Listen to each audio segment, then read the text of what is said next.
Audio check. Let's get it. Shalom, Yahaba, Shem Yahushai Barakatham. This is the Isupk. Started out of 1 West, 125th Street, Harlem, New York in 1969. We're under commanding General Yohana, here to teach the truth of the Bible. The so-called Black, Hispanic, and Native American Indians are the real Israelites according to the scriptures. It is, of course, our Friday Lashuan Kodash class, aka the Ancient Hebrew class. We've been going over Psalm chapter 140 for a number of weeks, okay?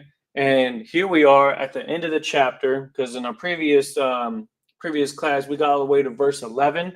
We'll be finishing up this chapter today, and once we do that, we will start next class off with the entire, talking about the entire prayer. Hopefully I can fit it all on this board. That'd be great.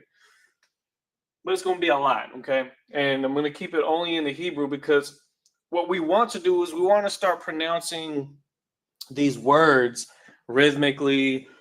We want to try to get more and more fluent with pronouncing these words as they go along, because it is at the same time that it's us rediscovering our ancient language.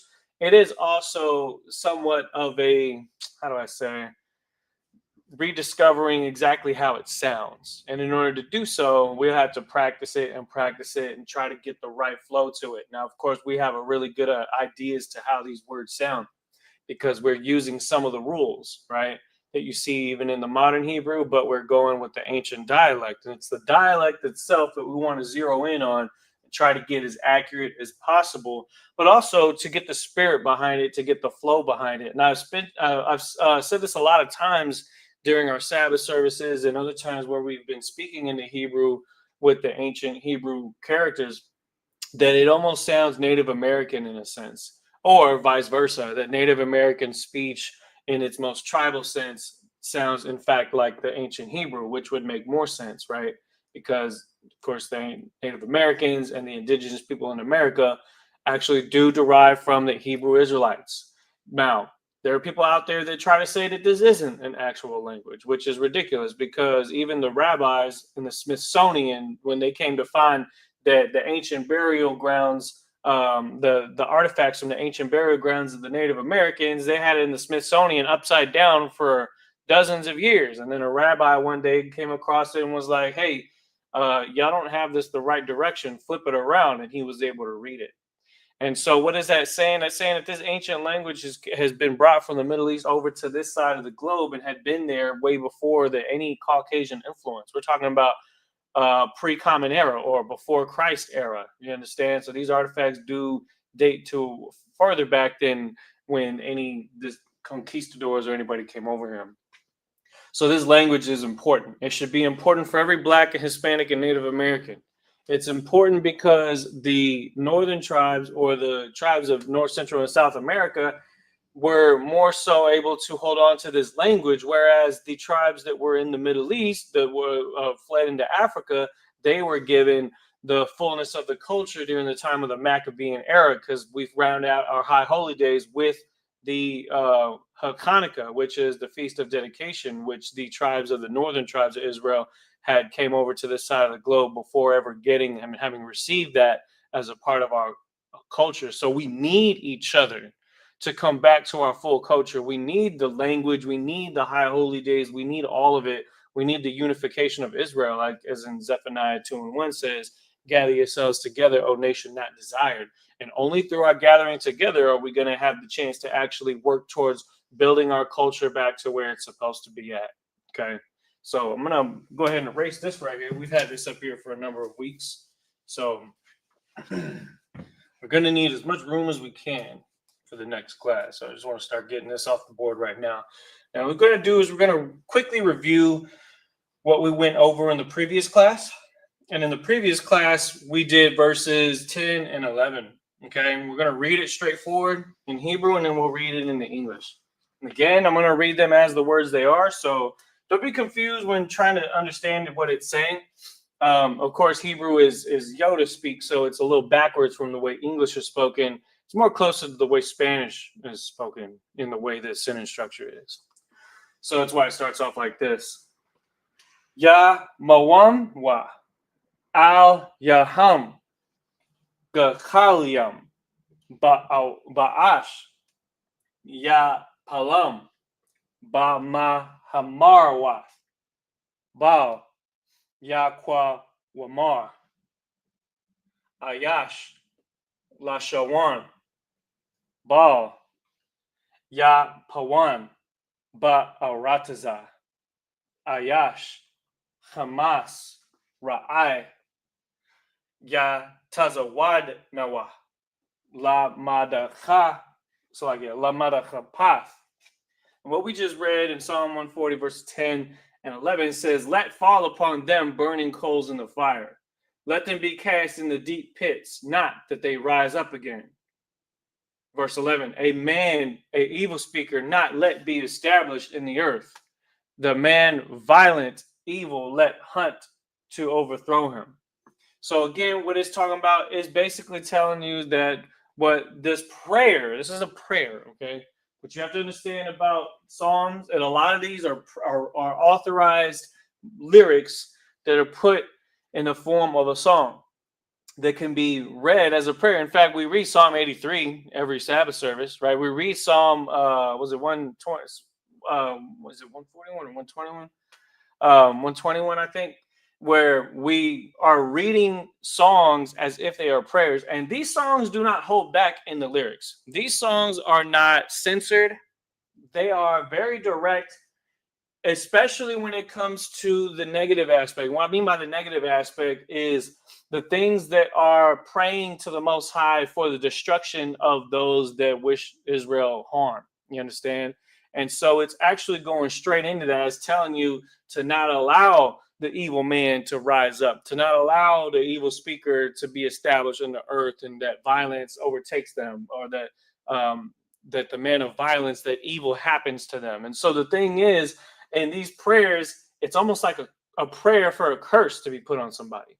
And the thing about it is, the only people that are authorized to be able to even ask for such things are the children of Israel, because the one true power, which is the God of the Bible, the God of Abraham, Isaac, and Jacob, is the one that has full dominion over good and bad happening to anybody.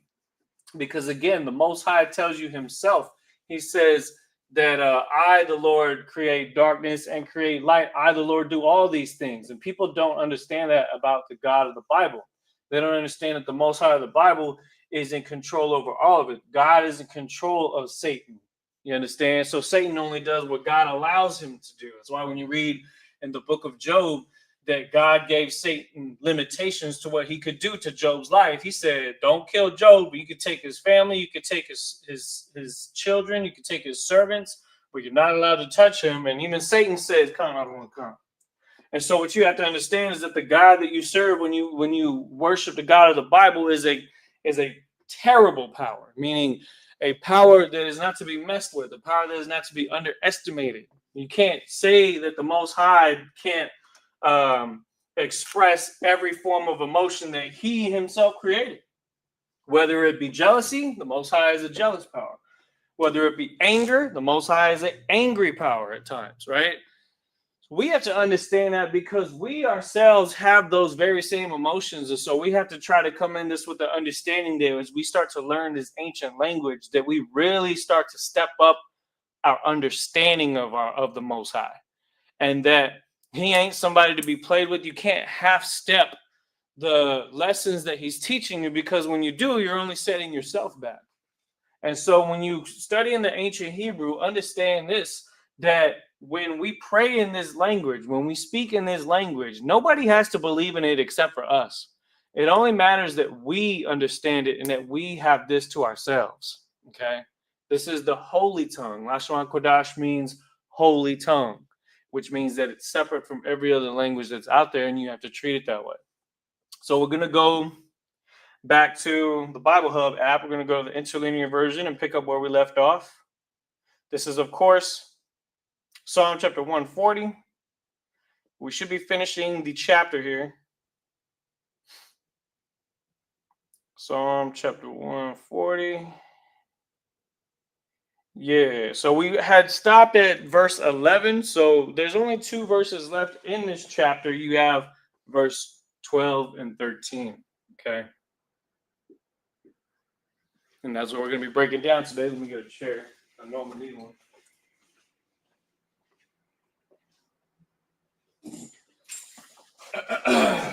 Very briefly, let me just double check, make sure the live stream is good. Let's see here. Yeah, I think we're live. Let me go ahead and check the audio real quick. For those of you that are in the that are in the chat, make sure to check in, state your name, your city, that we can get credit for having tuned into the class. Okay, good. All right, Most High Christ, we're good. Psalm 140, verse 12. Okay, let's go ahead and start writing that down. It starts off with I know. It says Wa da I the Ya. So it goes, it's like a Ya da I.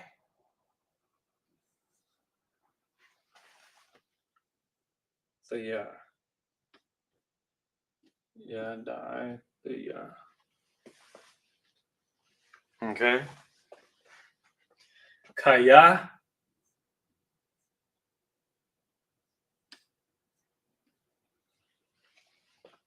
And it says Ya Aisha.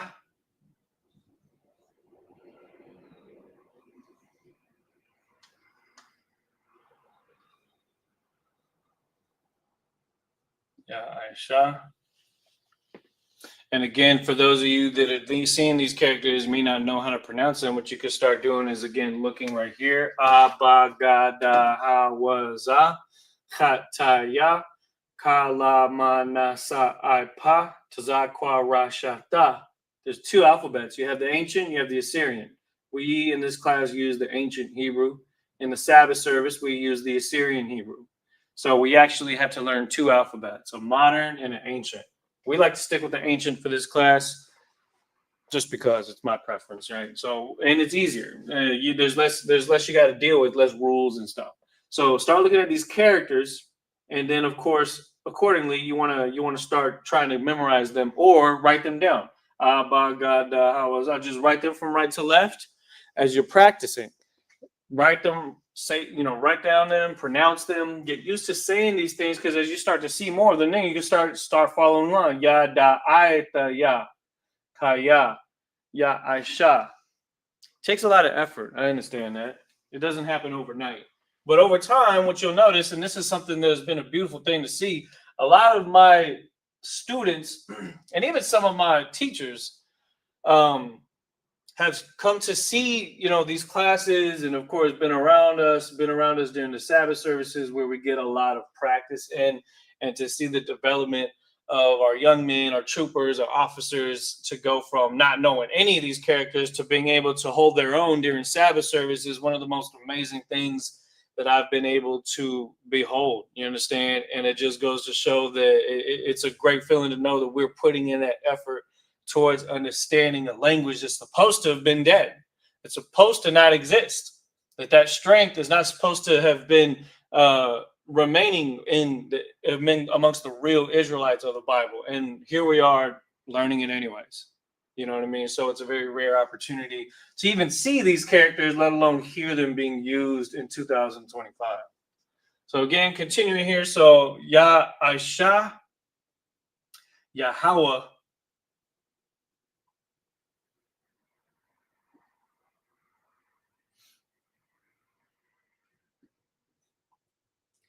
Dayan,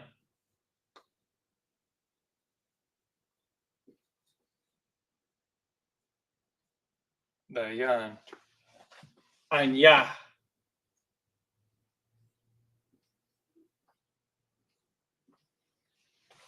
And we'll break it down here. I'm just writing it down first. There's a couple words left. Ma shapat.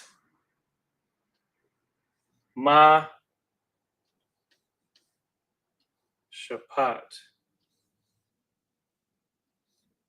Ma shapat. And then abayanayam.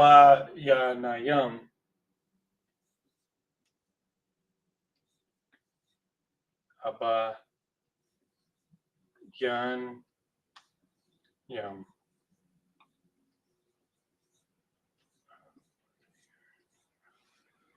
Have the joiners there so you know what to tie to, which one to tie to which.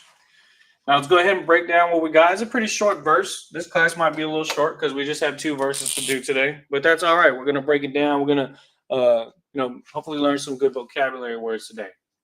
I already see one that I recognize. I got a brother named Shapat in the school. You understand? Um, so going from the top of verse 12, ya da'aita ya da'aita ya. Now the root word here is Hebrew Strong's 3045 yada. Yad, it's like a yad ya. Yada is how it's pronounced in modern Hebrew. This looks like it's yad yadai. Yadai, Salakia, which means acknowledge or acquaintance.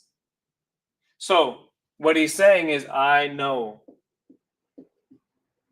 With the root word here being know, okay, yadai is the root word, it means know. And then thaya is what's added to it to say, I know, okay? Now, I believe the tha is added there to make it present tense, but because he's speaking in a present tense form.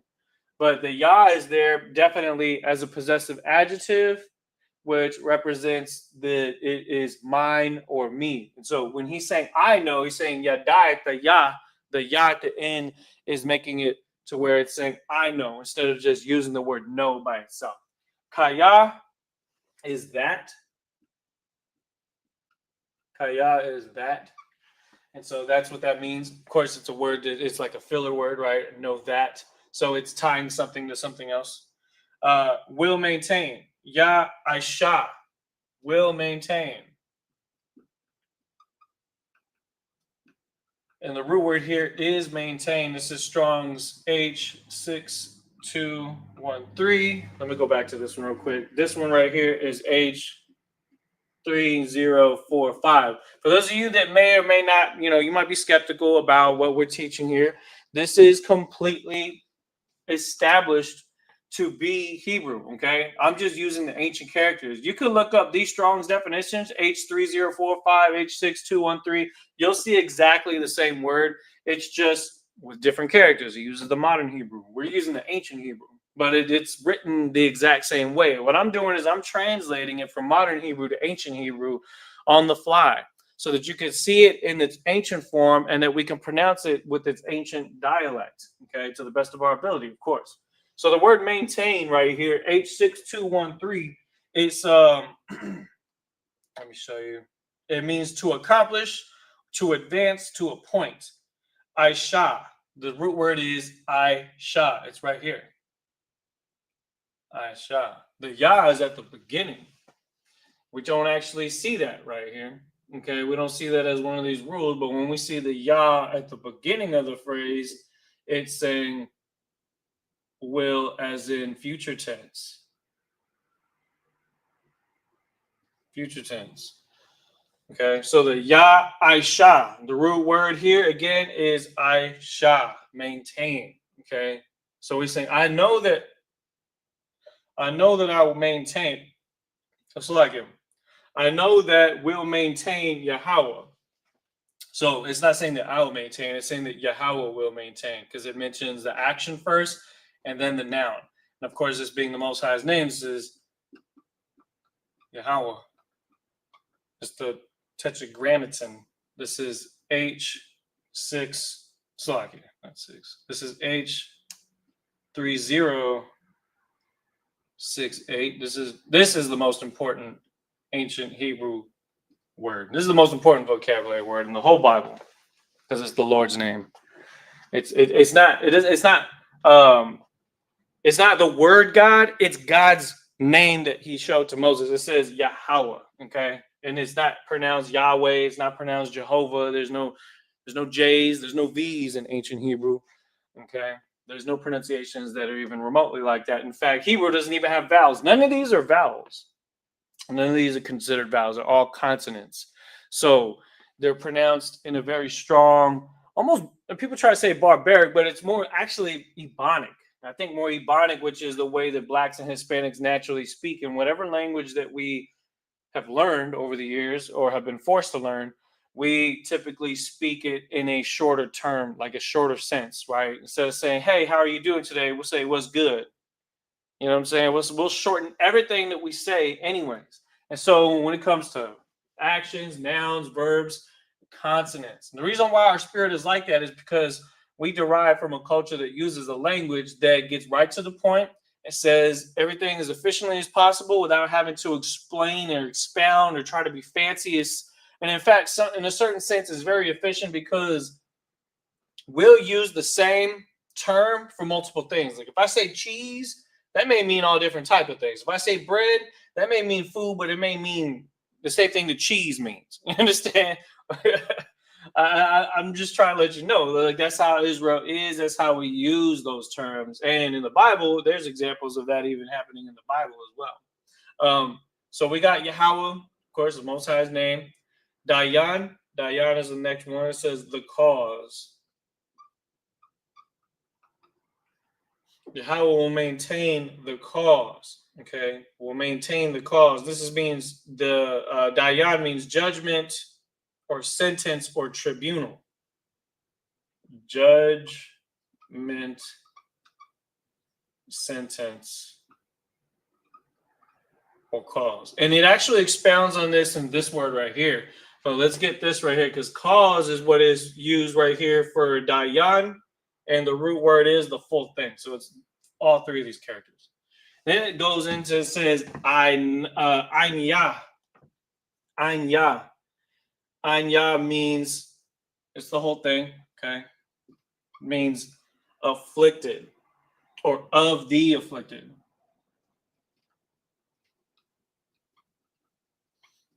Now, mind you, when you're thinking about the Hebrew, understand that we're just using this phrase, which just means this right here. So the of the is basically implied as we translate it to English to help us understand how it fits into, because it's actually saying, I know that Yahweh will maintain the cause afflicted, or the cause of the afflicted, okay?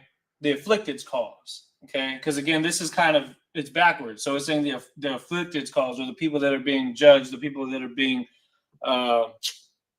are being sentenced. You understand? The cause of the afflicted. And then it expounds and furthermore explains that by saying mashapat. The word mashapat, the word shapat is the main, is part of it. So mashapat means judgment or charge or crime. Mashapat. We know that the word judge is shapat. So mashapat means judgment or justice.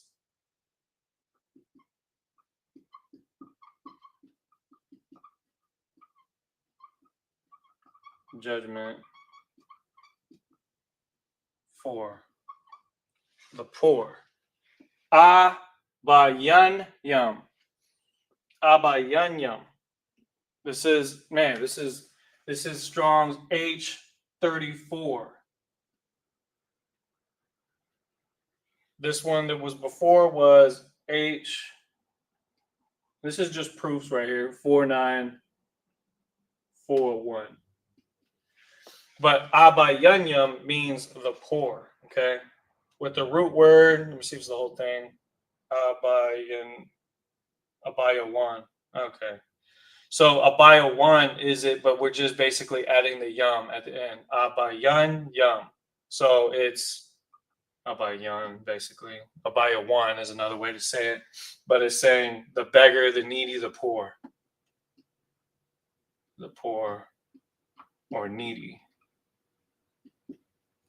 I know that Yahweh will maintain the cause of the afflicted and justice for the poor. So, why do I call this class ancient hip hop? Well, I'm going to tell you right now, hip hop is, in its true nature, its purest form, is a lamentation or an acknowledgement of the struggles of Blacks, Hispanics, and Native American Indians.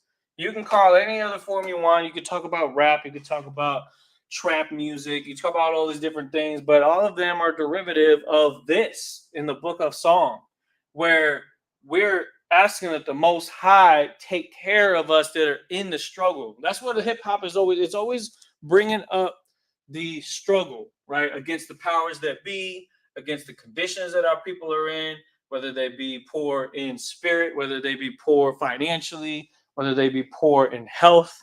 You understand? Poor in in dealing with the oppression of the oppressor. You understand? And so that cause is why these bars are being written. And what better way to finish the prayer than to reestablish the understanding that that's what this is all about? Because it all comes back home. And throughout this chapter, what we've read has been an amazing chapter to go through. If you've seen it in our classes, you can catch back up to them, because I'll have a playlist on our YouTube channel, Isupk San Antonio. Make sure to subscribe to the channel. Make sure to like the channel, and get your studying up, man. You gotta be addicted to these classes and addicted to the scriptures to feed your spirit in preparation for what's coming next on the planet Earth.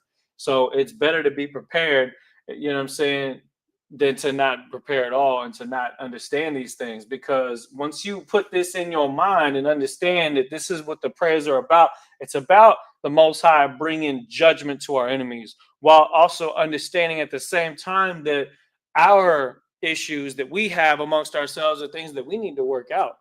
We need to work out all of the problems that we've brought upon ourselves. We went against the Most High's law, statutes, and commandments. So, of course, the judgment that the Most High has put on us is well deserved. But we're also acknowledging that it don't make it no easier that these heathens and oppressors have had their foot on our necks, trying to keep us down, trying to keep us ignorant. And a lot of things that when people talk about hip hop is about being woke.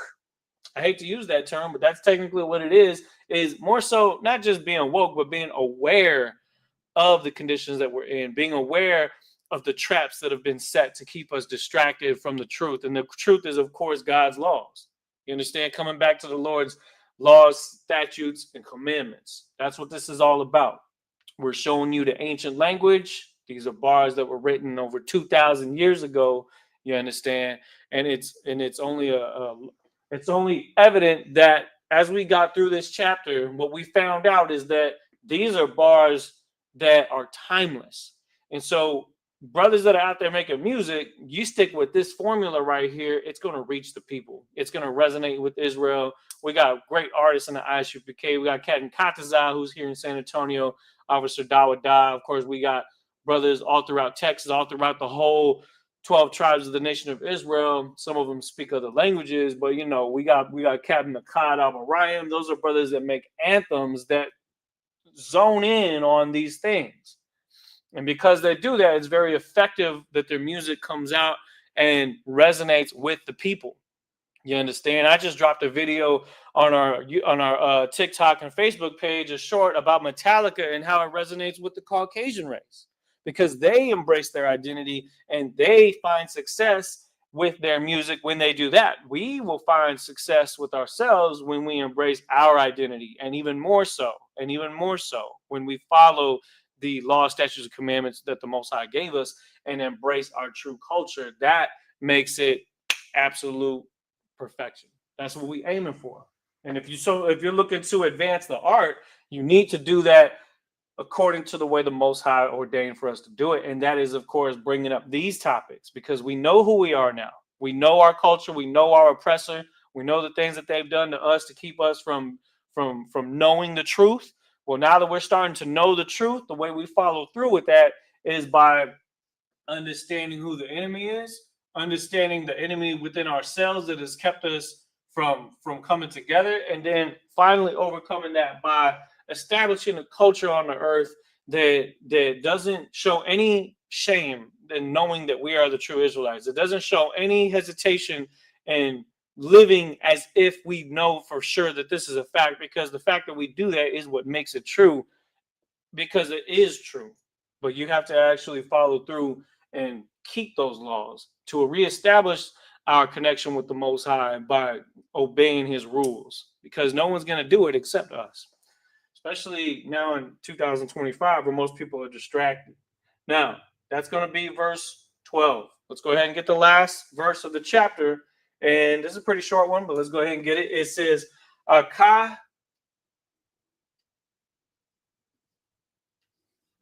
I'm going to have to get more markers, man. Ka. Then it says, Taza da yakwa yum. Okay. Taza da yak yum. That's actually Taza dakia, but I'll let it be what it is. Taza da yak, and that's a qua, and then it's yum. Taza da yak yum. Taza dakyum, basically. Taza da yakyum, same thing. Ya wad wa. Ya wad wa. Ya wad wa.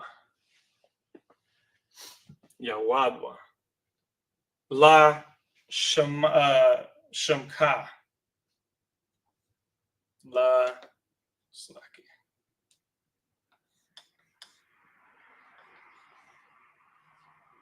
La shamka. Okay. Ya shabwa.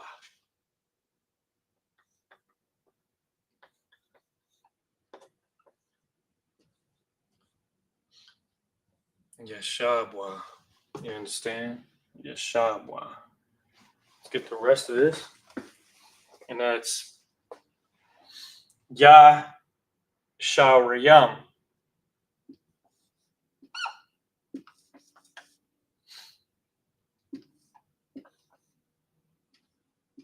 Ya Sharyam.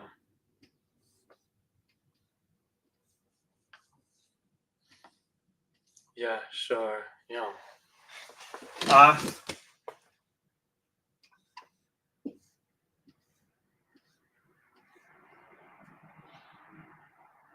Panyak. Panyak.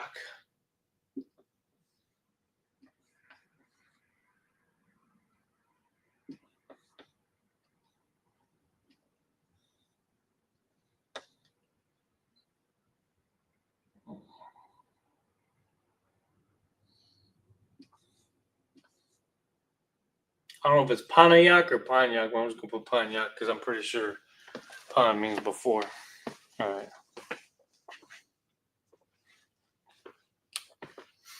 We're gonna break that down, but let's read it first before we break it down. Matter of fact, let's start from the top and then we'll read all the way through. Ya daitha ya. Kaya ya Aisha ya Hawa Dayan Ein Ein Ya Ma Shapat Abayanyam Aka Taza Dayakyam Ya Wadwa Lashamka Yashabwa Yasharyam Ath Panyak. Now, if I get the right flow, if I'm able to pronounce this more more fluently, that it'll sound more like music. It'll sound more like bars. There's a certain flow to it. Of course, it's one thing to write down the words that were written. It's another thing to know exactly how it was pronounced because somebody like usually only the rapper that writes his bars down on a notebook knows exactly how he says those words in rhythm when it's being put on music. And plus, we may or may not have an understanding of exactly how bars were put together in the ancient days. Of course, nowadays the standard is 4 bars, but back in the day, maybe it was 5, maybe it was 6, maybe it was up 7 beats per bar. You know what I'm saying? So it's a different cadence. But getting the flow is something that, of course, will take some time. It says Aka Tazayakim, Yawadwa,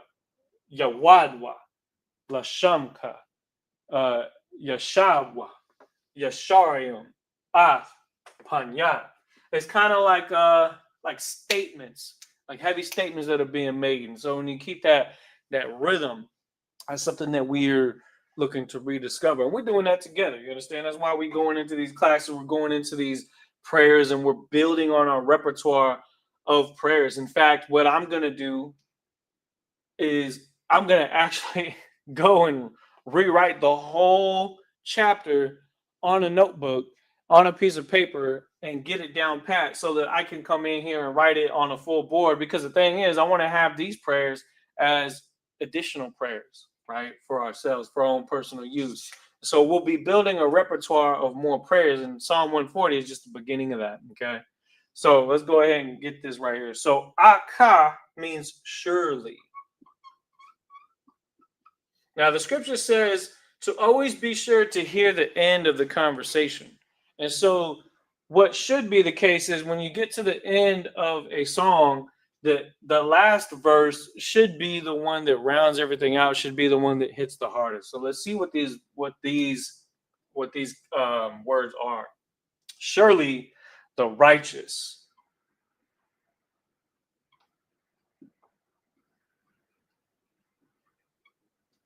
There it is right there. Righteous. Tazadak.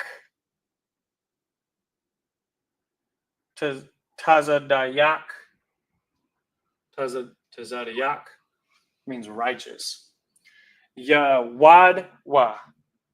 Yawadwa. Root word here is,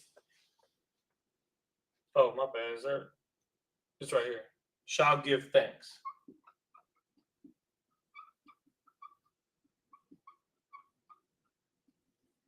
Shall give thanks. The root word here is yada. Yada. It's basically this right here. To give thanks. So just say to praise. Okay. Surely the righteous shall praise, or surely the righteous shall give thanks. La Shemka.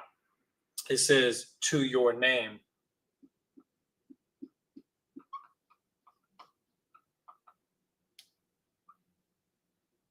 The word is sham. Name. Your name. That's why it says la means to, sham means name. Ka at the end makes it your, because he's talking to the Most High. He's telling the Most High, surely the righteous shall give thanks to your name. He's talking to Yahweh. We just read his name. We know what the name is. Okay.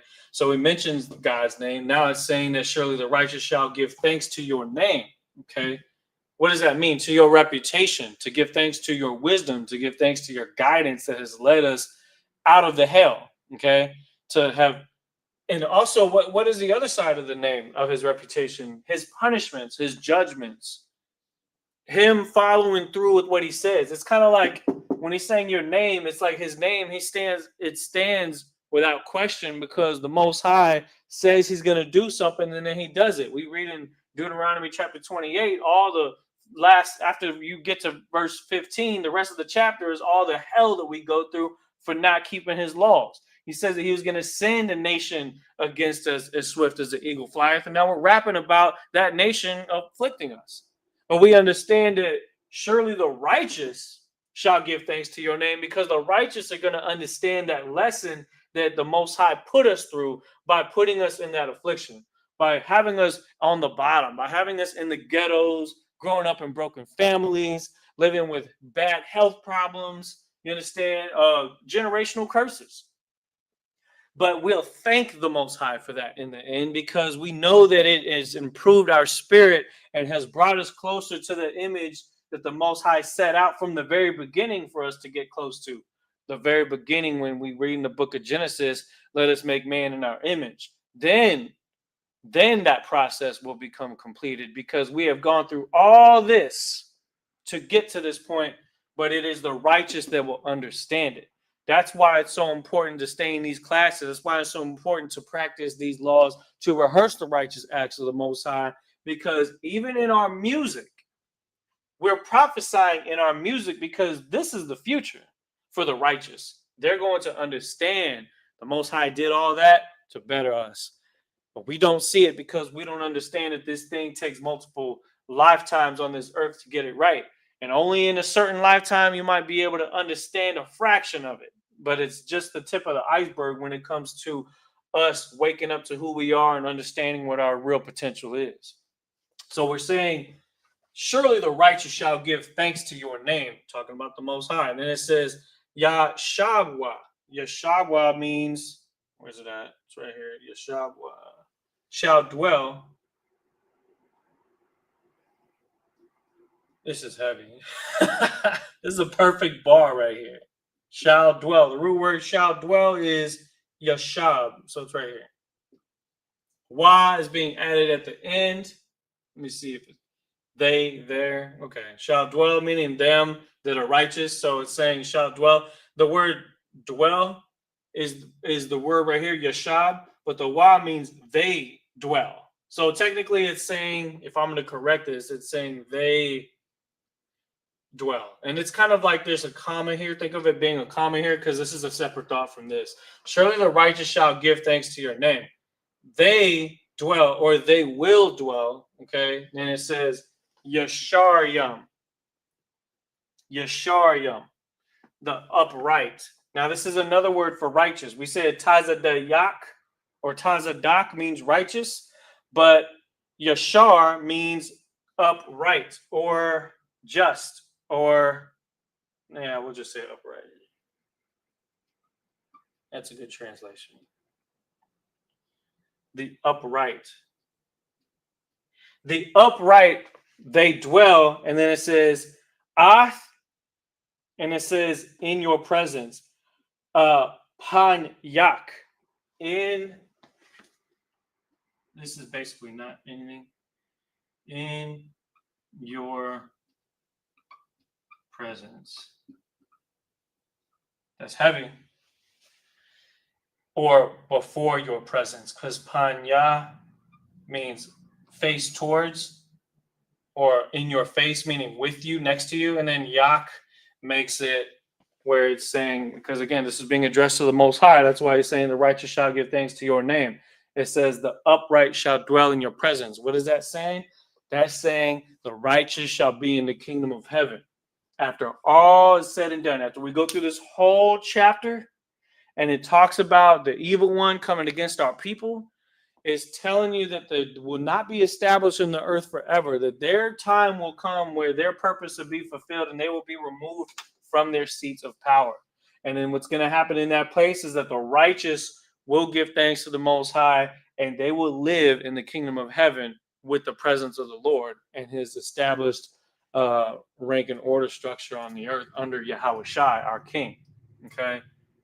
And that comes without saying that because this was written before Christ even walked the earth, though he prophesied in the Old Testament, that this is a beautiful thing to keep in mind, because again, it just reminds you that it's the Most High who set all these things forth. You understand? So that's our class for today. This is this is the perfect way to end the chapter, end the prayer.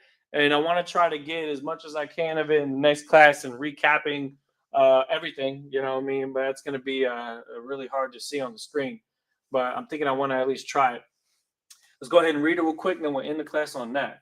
Ya da'aita ya, kaya, ya aisha, ya hawa, dayan, ainaya, ma shapat, a bayanyam, aka, taza dayakyam, ya wadwa, la shumka, yashabwa, yasharyam, ath, panyak. And again, what we said in the English, I know that Yahweh will maintain the cause of the afflicted and justice for the poor and needy. Surely the righteous shall give thanks to your name. They will dwell, the upright, in your presence. That's a positive message. That's ancient hip hop for the lost 12 tribes of the nation of Israel, brought to you by the Isupk and the Command General Yohanes is Isupk San Antonio. Okay, and then again, we're the Isupk, started out of 1 West, 125th Street, Harlem, New York in 1969, under Commanding General Yohanes. And we're here to teach the truth of the Bible.